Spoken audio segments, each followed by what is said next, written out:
বিশ্বকে বদলে দেওয়ার মতো দুর্দান্ত সব আইডিয়া আছে বাংলাদেশের কাছে বলে মন্তব্য করেছেন অন্তর্বর্তী সরকারের প্রধান উপদেষ্টা অধ্যাপক ডক্টর মোহাম্মদ ইউনূস।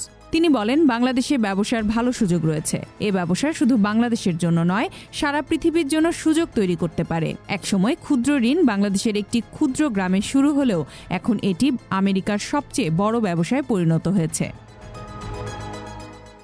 রাজধানীর হোটেল ইন্টারকন্টিনেন্টালে বাংলাদেশ বিনিয়োগ সম্মেলন 2025-এর উদ্বোধনী অনুষ্ঠানে প্রধান অতিথির বক্তব্যে তিনি এসব কথা বলেন।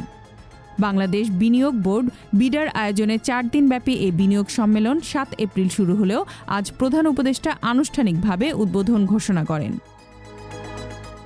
এর আগে প্রধান উপদেষ্টা বিনিয়োগে অবদান রাখার জন্য 4 ক্যাটাগরিতে বিভিন্ন প্রতিষ্ঠানকে পুরস্কার তুলে দেন। পুরস্কারপ্রাপ্ত প্রতিষ্ঠানগুলো হলো ওয়ালটন, বিকাশ, স্কয়ার ফার্মাসিউটিক্যালস ও ফেব্রিক্স।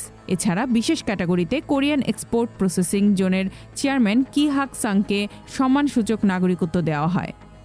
Z news, Dhaka.